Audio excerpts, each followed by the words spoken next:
What's up, y'all? I When I was 23 years old, I was going to prison for guns and drugs. If I would have knew a different route, I would have did something else, but I didn't know nothing else. So I brought my friend here. He was 23 years old when he got his first duplex. Now he changed the trajectory of his life, and that's a big step for anybody. Most people don't even acquire a house throughout their lifetime, and he did it when he was 23.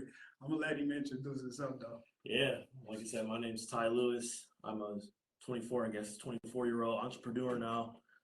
Graduated college last year at St. Ambrose, got a degree in finance, worked in banking, worked in fast food. Now I'm a director at United Way over emerging leaders and African American Leadership Society. But it all kind of started at Ambrose and just like a couple books, couple podcasts, kind of getting that exposure. Um, but yeah, that's a little bit about me, man. Yeah. All right. So what made you want to? What made you make that power move, man? What inspired you? What made you want to do that? Yeah, so we gotta take it back a little bit. The upbringing. Um, Grew up in Stone Mountain, Georgia. Um, my grandparents owned their home there, but really didn't know much about it. My grandma actually was a real estate agent, Oh, really? so um, she was an agent, but wasn't really an investor. So I remember going to open showings with her, like running around the house and stuff, like the open house. But what really kind of took it to another level, I would say in 2020, I moved. So in 2013, I actually moved up to the Quad City area. So went to Rocky, went to Blackhawk for 2 years. Um, but I moved up here with my dad, and my dad lived single dad. He got remarried when he came up, but then got divorced. So I was living with him for a while while I was going to school and stuff. Very thankful for him. He got in trouble with the laws as well early in his life. So he was a truck driver. But right in 2020, he really started to turn everything around. Even before that, but really when it comes to business and real estate, he decided to like start to get his credit right, start saving, start to take those next steps. And he made a LLC called Lewis Unstoppable LLC. Okay. And I remember talking to him July 4th of 2020 just about like, yeah, like I got a business advisor, I'm learning this credit game, like I'm gonna get a house in Georgia at some point. So I was like, okay, like, and then at the time I was in business at Blackhawk, and I worked at Chick-fil-A at the time, but didn't know much about investing and real estate, and I didn't even have aspirations to get my own home at that point. I knew I was gonna get something, but maybe renting first, whatnot. But then he passed away. Yeah, he passed away July 2020, and that was the turning point for me because he waited 47 years to finally get it together.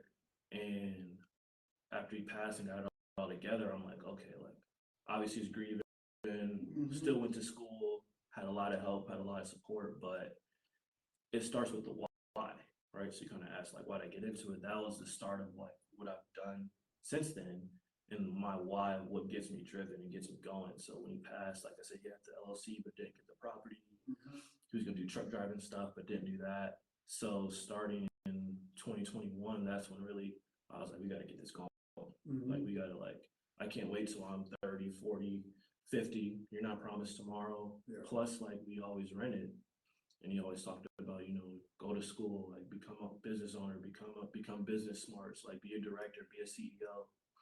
So because of him, that's kind of got me on my trajectory of like learning real estate and all that. So that's kind of my why. Okay, that's what's up, man. I'm sorry to hear that. First off, but so whenever he had got it all together and then he passed away, so that kind of like woke you up to like, man, I got like this stuff short, so I gotta get on. Okay, yeah, man.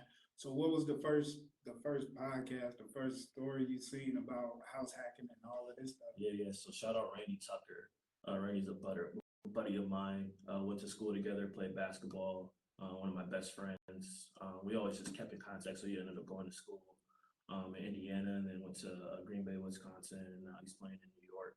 But we always stayed in contact, and he told me about this Earn Your Leisure episode. So Earn Your Leisure is a financial literacy platform. Okay.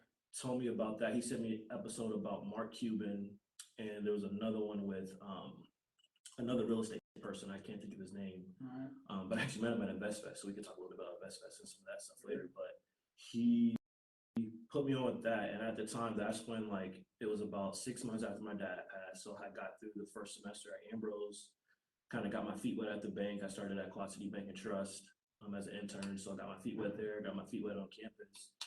So 2021, the start of that year, really, I started to like get my mental health up physically, and started hanging around the right people, and got like the connections at the bank and Ambrose. He put me on Earn Your Leisure. Once I listened to that episode, I was hooked, because I was like, okay, this is like, they're not teaching this in school about some of this investing, home ownership. A little bit, they're teaching about a little bit like as far as on the agent side or some of like the technical stuff, but as far as the investing, house hacking, stocks, investing in stocks and all that, they didn't go too deep into that. So once I listened to that Earn Your Leisure episode, everything started to click. And I think one of the books that I always recommend to people that really changed the game was Rich Dad Poor Dad by Robert Kiyosaki. Rich Dad. If you haven't read Rich Dad Poor Dad by Robert Kiyosaki, that's the first book I recommend anybody read. That's the one that changed my life. I even structured my book after that because it was like real information. Like you read some of these books and it's just like, all right, but Rich Dad Poor Dad, it was in a story form, so stories click with people more than just information, and that clicked with me, and that's what made me jump in there too. Yeah. So the Rich Dad Poor Dad, and then I found out about that book through the podcast. So I tell people too, one of the, when we talk about the foundation on what started it for me, obviously I talked a little bit about the why, but getting around the right people, first off, Randy, like my friend Randy, where we're sharing business ideas, we're sharing podcasts, we're sharing books. That's the first step, right? Getting around those people that are talking about it, that are doing it, already have the exposure through banking. Some of the stuff I was looking at, and when I was a credit analyst at the bank. So I'm seeing all these people with real estate on their portfolio. We're looking at their balance sheets and what assets they have, their all that. They got property.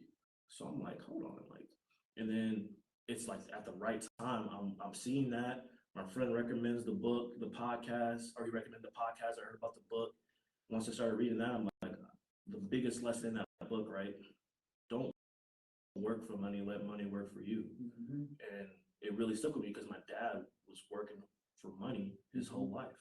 Right, as a truck driver. Even my mom, like, never really got into investing. Like, she's starting to be a business owner now. She's actually trying to, she's gonna do taxes. She's gonna have a tax business. We're gonna do some stuff together. But don't work for money. Let the money work for you. Right. Heard that. Then got tapped in with MG, the mortgage guy. So shout out MG, Julian Gordon, the multifamily, multifamily man, and then also Bigger Pockets. All those I read at the crucial time, and that's what really started it. And in one of the podcasts, they talked about house hacking. Okay. One of the easiest ways to kind of start in real estate. For the people that don't know, what is house hacking? Yeah, so house hacking, there's multiple ways you can do it. So how I'm doing it right now, I have a duplex. So basically house hacking is you're living on one side or you're living on a room, and you have the other rooms or other side rented out. Okay. So right now I have a duplex. So I got a first-time home buyer's loan. I'm living on one side. I also have a roommate on my side. So it's a 3-1 on both sides. Oh, yeah. Okay. So I got a family on the other side, and I'm living on one side with the roommate. So the house hacking is basically saying with the roommate and somebody living on the other side, or let's say you have a single family and it's just rooms, the rooms and the other side are being able to cover the mortgage. So right now I'm living rent mortgage free, and I'm also cash flowing a little bit as well. So yeah, that's kind of like house hacking. All right. So the people that, all right, so you said you worked at a bank? Yeah. All right. So what do they need to know when they go into a bank? Like, some people don't even have a bank account. What do I walk in the bank and say? What do I don't know, just like for a person that just don't know, if I'm walking into a bank, what do I say? So granted, this process took me 2 years, right? So like I said, I started in 2021, and I closed at the beginning of this year, so January. So it took me 2 years to gain the knowledge, get the W-2s, get the taxes in order while I was in school, and I did this while I was in school as well. So first things first, for me, I was working a W-2. Okay. right? So you got to be bringing in some type of income. One of the things that I wish I would have knew sooner is it doesn't even matter how much you save. Sometimes it does, depending on which route you go. But if you're going the traditional bank way, where you're going to get a first-time home buyer's loan, FHA, conventional 3 to 5% down, you need to have those W-2s in order. You need to have the taxes in order, because you can have 5, 10, 15,000 saved up, but they want to see that you, if something happens, or right, what's the income coming in? What's your DTI ratio? And I know kind of some people talked about that on some of these series and stuff. So, but yeah, W-2s, right? So making sure you have 2 years of W-2s, so your job that you're working. So I actually use some of my Chick-fil-A stuff. I was working fast food, so I was able to use that, plus my bank pay stubs to kind of qualify me. All right. So you bought a house while you was working at Chick-fil-A? While I was at the bank, so I quit. I was So working. you had 1 year at Chick-fil-A and basically 1 year at the bank? Yep. Okay, so a person that's working at Chick-fil-A can buy a house? McDonald's, Burger King, yep. All right, as long as you got your 2 years. All right, that's good information. All right. So then, yep, you got the W-2s, you got 2 years of taxes, right? They're going to want 2 years of taxes. They're going to want to see, for me, since I was in college, I actually had to show my transcript. So anybody in college or thinking about going back to school, they actually use my degree transcripts and all that to qualify me, because obviously I wasn't making that much since I was working part-time. Yeah. But then once I graduated, it was 6 months before I graduated in May of 2022. I had about 6 months working full-time because I graduated, but they still used my last 2 years of classes, working part-time to qualify me, but I still got qualified for the amount that I was working at the time. Okay, I didn't know that. That's what's up. Yes. That's good information. So it doesn't. So if you work in a job right now, and you're thinking about buying a house, the main thing that's important is when you get that loan application, when you go in and want a home, they're going to want to know what you're making at that time.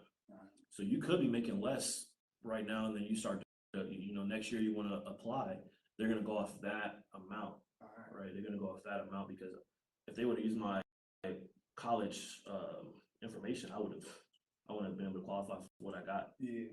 Okay. All right. So you need your W-2s. You need some form of income.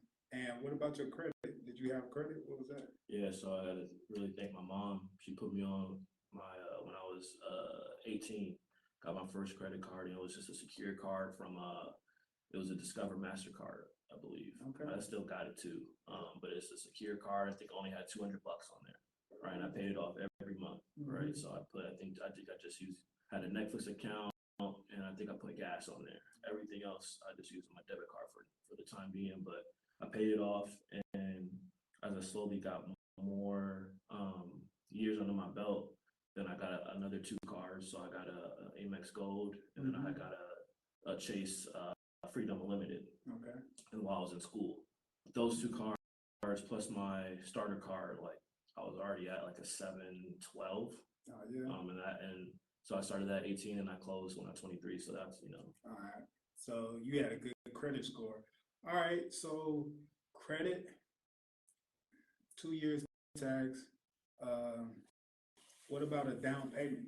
Yeah. Did you have to have money? Like, how did that work? Yep. So I was very blessed to have graduated debt free, and I had a scholarship through Quad City Bank.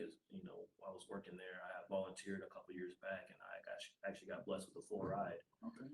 Full ride paid for my schooling, allowed me to stay on campus and stuff. But because of that, I got a refund check.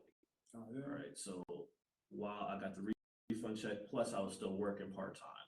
All right. So while I was working part-time, and also when I graduated school, I stayed at my uncle's house. Shout out to my uncle, my auntie, allowed me to stay there rent-free. I didn't have to pay anything for about 6 months. So I was able to stack, some money, because rent and mortgage is one of the main expenses that comes out of people's accounts. So I was able to eliminate that, save some extra dollars with the refund check that I got. So I was able to have a down payment.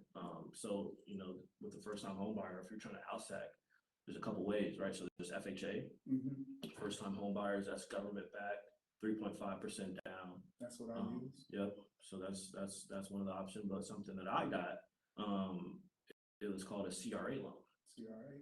Community Reinvestment Act. Okay. Right. So banks and some local banks in the area have CRA qualifications, which basically is meaning they have to give back to low to moderate income neighborhoods or low to moderate income borrowers. And I was actually a borrower, a low to moderate income borrower. I think it was you had to be under 70,000 or 69,000 to qualify, or you had to be if you were buying a house, it had to be in a low to moderate income area in the census tract. And I don't know the website, but there's a website you can look at to see if your zone or house that you're looking at is low to moderate. Okay. Can investor get that loan? Or Yeah. can I even get it? So some rule here locally in the Quad Cities, they have a CRA loan product that for investors, if it's low to moderate income, they'll actually, I think it's about 15%. Don't quote me on that, but yeah, they're depending on the bank. And those are one of the things that I've learned, like those really aren't publicized, like on the website. Those aren't really talked about much. So then like, that's one of the things that I realized and that's why I talked earlier about your network is everything. Because you got to be around the people that are doing it. You got to talk to the agents, the lenders, the investors, the contractors, because they know all the game. So I didn't even know. I happened to go to work and I was talking to one of our investors who we were doing some work with, and I was looking at his spreadsheets, and he ended up mentioning one of the loan products that was offered. And I'm like, oh, and this is when I was still learning and all that. I'm like, oh, when I heard about that, I'm like, that's the one I'm going to use. Yeah, and that's why it's important to change the people you hang around, because the people that you hang around don't know about CRAs and FHA down payment 3.5s and stuff like that. So it's very important to get around different people. So yeah, okay. So that's all you needed to get your house. All right. So let's talk about problems. Have we? Because I know I had a lot of problems. Have you had problems? Like what? Like I know I got a lot of gray hairs up here. What give you stress and gray hairs and all of these problems? And I'll tell you all this too. You're not gonna know everything when you get in. Like that's one of the main things I like. You're not gonna know everything when you get your home. You're not gonna be able to solve everything. So that's one of the things I had to overcome, because it's scary. Like it's scary. I'm not gonna lie to you guys. Like I'm a landlord. I'm 24. Like I don't know everything. Like I'm super nice sometimes too. But this is where, going back to the people, I'm so big on your network, who you surround yourself with, because of some of my realtor friends, investor friends, lenders, some of my village. If stuff came up like me not knowing what to do with my lease, I have people I can call. I had a raccoon a month ago in my property. You had a raccoon in there? I didn't know what to do, but guess what? I had friends I could call. I had that same problem, man. A raccoon was in my basement. I hear some stuff down there. I'm like, man, what the hell? I think it's somebody up there. It's a raccoon looking at me from the bottom. There's two of them, two babies. They was looking at me from the bottom of the step, man. I'm like, oh, man. So that happens. So it's just like, you gotta, like, for me, realizing you're not gonna have all the answers, right? And you gotta learn while doing it. I love the analogy, building the plane as you fly. Like you're not gonna have it all figured out. Like we never, even some of the main investors, main people in the world, they don't have it all figured out. So it's just like, but the main thing that I realized is just executing, like taking that risk and doing it. That's gonna be better for you than doing nothing, or just continue to analyze properties. That's one thing too. Like I was looking at plenty of properties and analyzing and calling friends and helping, but at the end of the day, what really separated myself was I took the action and I took the risk. While some of my friends were like, oh, you need to wait, the market's crazy. Like one of the things too is like we always gonna have rates are always gonna be rates. I mean, stuff is always gonna be how it is, but it's like at the end of the day, like I had to take accountability and realize, okay, I could wait, or I could just take the action and realize, okay, I can figure this out as I go. Like I didn't know about the lease, right? I had to call somebody for that. Like I was an agent myself. Like I had it on Zillow, I had it on Facebook Marketplace when I was trying to find somebody on the other side. And I was showing the house like, hey, this is a 3-1, nice floors. You a real estate agent? No, I'm not. Oh, you was just trying to help somebody sell it? No, so my duplex, when I moved in, it was completely empty. Oh yeah, okay. So to get the other side rented, I had to show it. Okay. So I had people reaching out, hey, there's 6 p.m. work, there's 8 p.m. work. So I'm over there opening the door, here's a 3-1, here's what it is, blah, blah, blah. But like that's experience. You can hear that on a podcast or a book, but until you actually do it, it's Cause the people that come through, you gonna know if not, you can't even rent my house because they gonna come and they gonna be themselves. Like yeah, it's stuff that you just won't know until you do it. Like you said, just build the plane as you go. I call it jumping out the plane and figuring out how to work the parachute on your way down because it's just stuff that you ain't gonna know. I'm 14 properties in and I still don't know stuff. I be calling people every day, every day.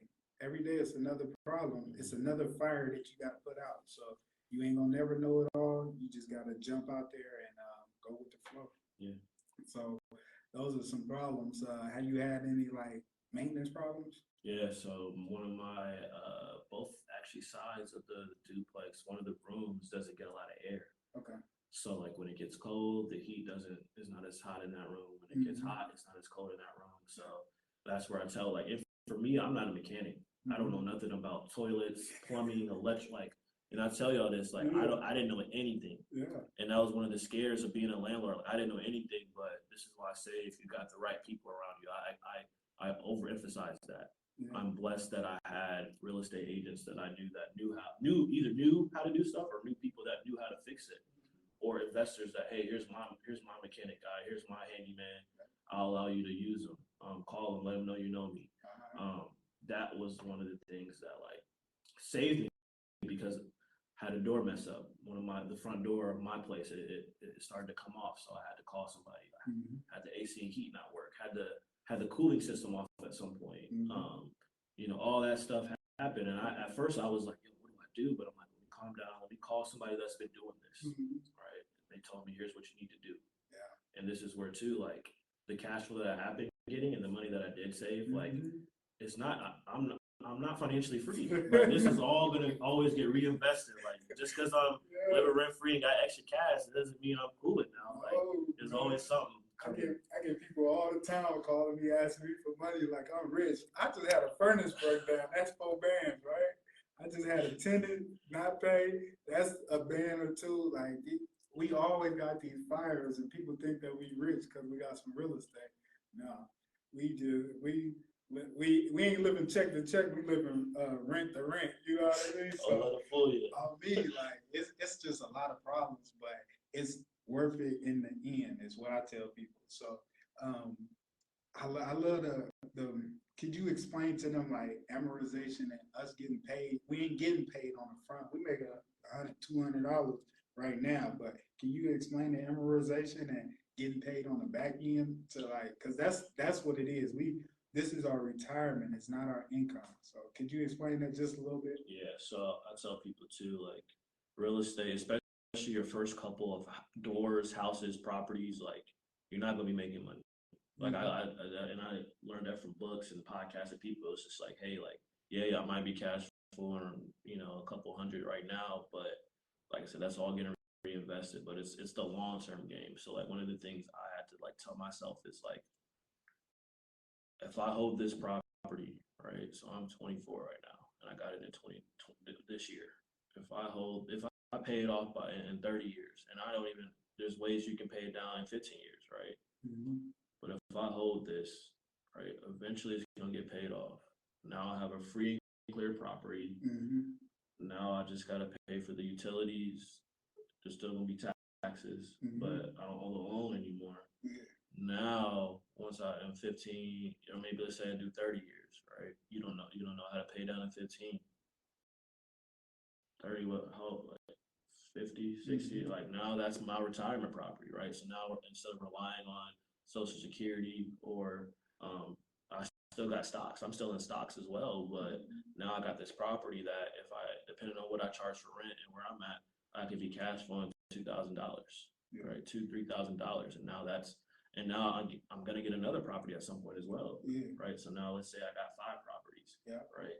Now that's paid off, right? Because at some point, either if I pay it off or, right, as I'm building more equity, right? And equity is basically, I kind of look at it as value that goes up in your house, right? So over time, as you start to the area that you're living in starts to like get better, like stuff starts to change, you start to get more businesses, or you start to make repairs in your home, right? So you got to repair your roof, you do something to your basement or whatever, you paint something, the value of property goes up.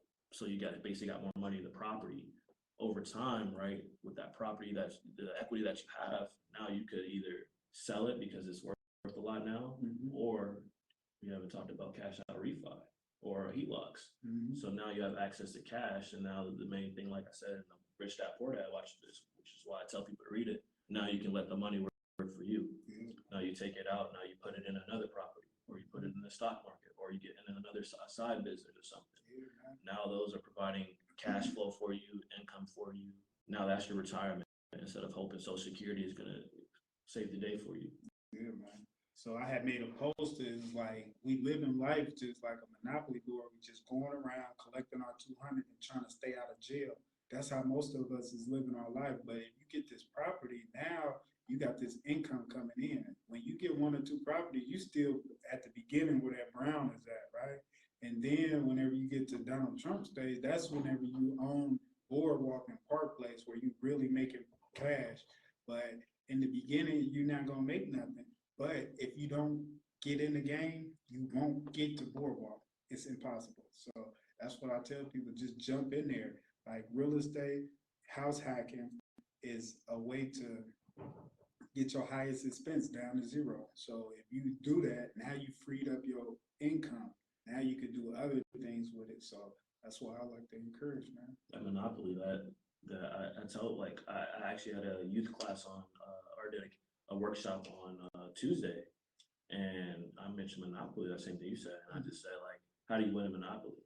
Because some people think just having cash in the bank account or having stacks of cash is all cool, but I'm like, how do you win a monopoly? It's like, okay, you gotta buy property, you gotta have them land on it, they gotta pay you, eventually they run out of money, and then you win. It's like you just said, it's the same in life, right? Sometimes a property in life just might be an investment in a book, an investment in a conference, right? So now you're learning more about real estate, business, entrepreneurship, corporate, whatever that is. Now you can invest in other stuff after you go to those conferences or read those books or podcasts. And it's just like the same with the monopoly. Like like pass and go that's actually a privilege. And they privilege to give you 200 in life. You're not promised 200. So it's yeah. So I like that. So you did a youth concert. You still talking to the kids and everything? So yeah, I did that. Yeah, that's where I think that's where we met at, right? At Ambrose when you did that one. Oh man, I think that was the first time we met. Yeah, because I don't think I knew you before then. Mr. Tatum introduced us at the Quad City Minority Partnership, right? Or was it something? You was speaking with the kids, and it was at Ambrose. Okay. Whenever they was all broke off in the section. Yeah. Yeah, that's why wow. I think I met you. Look at that. Yeah. So it's one coming up. You speaking at it in February? Yep. Yeah. I think. Wait. Okay. No, you're talking about as was. The youth conference. For the. I don't think I'm speaking at it. Well, it's in February, so that's 2 hours away. But that's something that I'm about to do, and I want to do the same thing, like just opening their eyes, man. Because if they can get this information now, then when they get 18, they ready. Just present them with the knowledge. So that's something I'm real big on. Yeah. Just education, man. Because nobody ever taught me this. Yeah. Like I said, if it wasn't for, and this is why I tell people too, I don't want an unfortunate situation to happen where now everything flips. I think I often think if my dad was still here, would I be doing what I'm doing? And I really don't know. I really couldn't tell you yet. Why do you think that? Because I think that's like, whether you believe in God, universe, whatever it is. I think for me, I believe in God, but I think he had that happen. Right, everyone has their time to go, and I think my dad lived what he was supposed to do on this earth, and one of those missions was to drive me to what I'm doing now, which now I'm giving back. Now I'm into real estate. If he's still here, I don't know if I'll have a property. Maybe my friend Randy still introduces me to Earning Leisure. Maybe I still hear about Bigger Pockets, Earning Leisure, but then do I take the action? Right, I think that action comes from if something has to change in your life, and that traumatic situation. That's like with me. Like when my son came to visit me in that prison, it woke me up. I read Rich Dad Poor Dad before that. But you didn't. But I didn't write down them business plans. I didn't turn off that TV, I was still doing that, you know. But when he came and seen me, that was traumatic. I really got into that stuff. So that's even deeper because I think like I really think deep about like how do people change? Like you have to have some type of experience. You know? Like if you don't, like I think, but I think it also like if you can get around the right people too, like it's a mixture of both. But I think that change, like if you were to change your life right now, is like you got to have something traumatic. And I'm trying to teach people like, hey, like if you can get around the right people and start like and start to see like what your life could be or figure out your why, right? Maybe it's not a traumatic experience, but what's the why that's driving you? Is it because you grew up and you didn't have food on the table? Is it because you lost a parent, or is it because what is that why for you? Like I think that why you got to have that. You hear it all the time at conferences and books, like what's your purpose, what's your feeling? But they're not lying. I used to hear it all the time. I'm like, bro, they keep saying like give me the game, but it's like you actually have to have the why. Otherwise, we can give you Rich Dad Poor Dad. We can give you the game on the podcast and the videos, but if you're not gonna take no action, you're not gonna have anything to take action with. It don't matter. Because it ain't no why. Why would I do this? Exactly. This is why I'm doing this. So my son don't have to be doing this so my dad can be proud of me. You know what I mean? Like, yeah, man, that's deep. That's deep. All right. All right, man. You ain't got nothing else for him? Man, like I said, just the one thing I've been very intentional this year about getting in the room, like learning, being around like-minded people. One of the things that I've seen that separates a lot of people is like taking that risk. Kind of taking that risk and just taking action. Because at the end of the day, like we all got ideas, we all got stuff we want to do, but the ones that are successful are the ones that take action. Because you're gonna fail. Like we talked about some, the raccoons or the HVACs or whatever, the furnace you had to pay. It's coming, but it's just a matter of like, will you actually take action? Will you execute? So I always think like, what's gonna take like what's that why that's gonna get you to take the action to execute? Because at the end of the day, like we got plenty of people going to school. We got plenty of people that hear this game, right? Whether it's they were told to Rich Dad Poor Dad, or they heard about earned leisure, they heard about house hacking, they heard about stocks. But like until you figure out that why and execute it, like nothing's gonna happen. So I just tell y'all like figure out what's your why and why you even want to be in real estate, why you want to make more money, why you want to impact the world.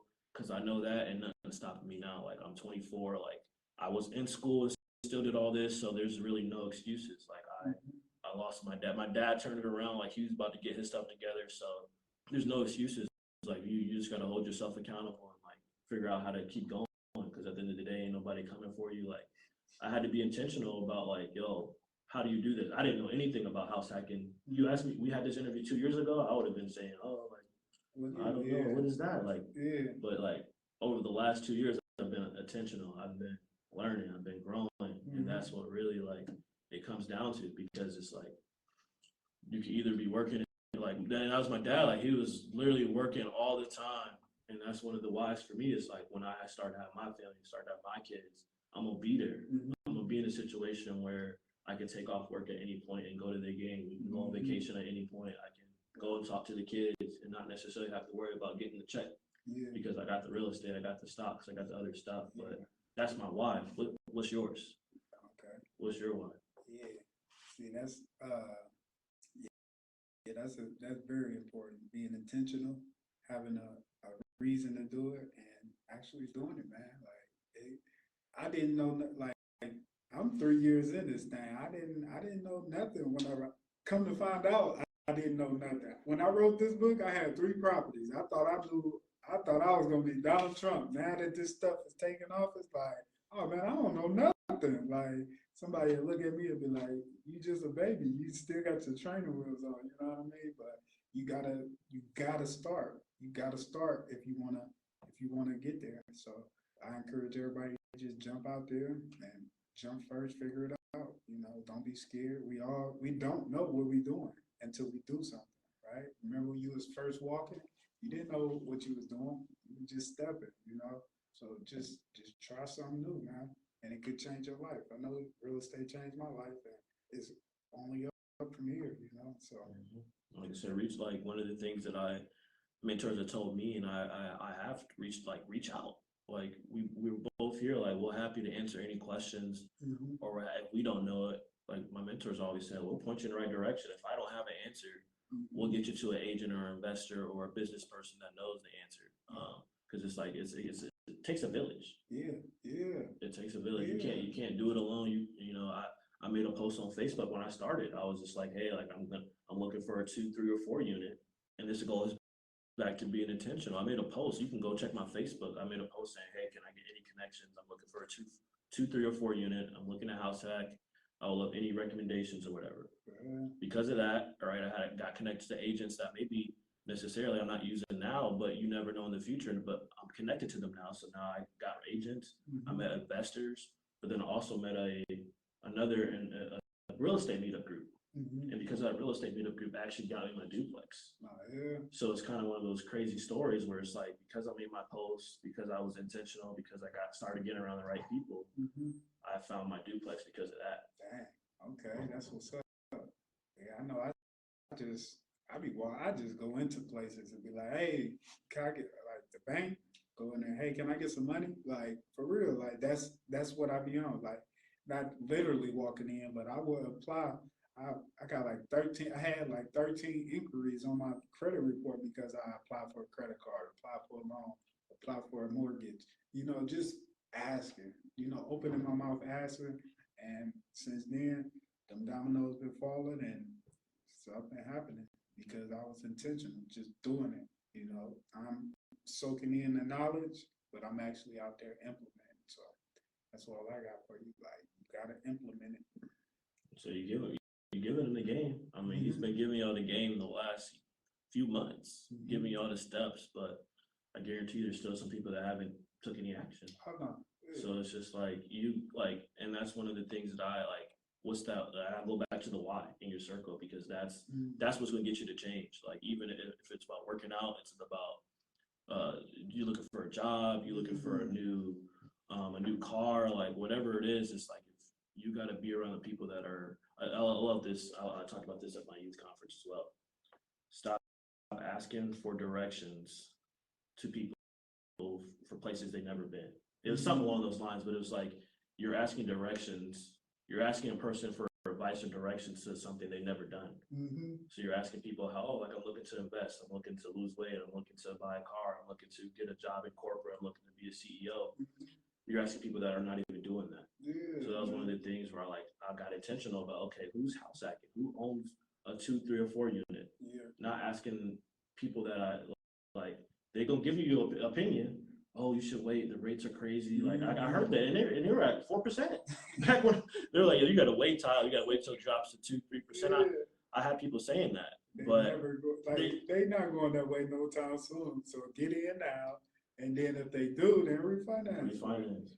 It's just you gotta get around the right people. And that's how we came across is through a conference, right? And now we got people around us that we got mutual friends, but it was just like we met at a conference, and that's what I tell people. Like I spend money on personal development and conferences. Like a lot of the money that I make goes back into going to InvestFest, where I'm sitting in front of MG the Mortgage Guy, Tyler Perry, Steve Harvey, be in the room. I know. I spend a lot of money on books. You know what I mean? Just soaking up new information, not the same stuff, new stuff that you wasn't even thinking about. So it's very important to keep on elevating that knowledge. You know, even if it ain't real estate, get into something. Like keep getting that knowledge. That's very important. So, yeah, I appreciate you for taking your time out, talking to some people. Yes, hopefully, we can reach some of them. How can they find you? Yeah, so I'll be tagged hopefully in the Facebook post, but Ty Lewis on Facebook, Ty Louie on all platforms. I'm on Instagram, X, I'm on LinkedIn, but Ty Lewis is my name, Ty Louie is my handle. So all right. So yeah, man, I appreciate you. Yes, sir. Appreciate you, man.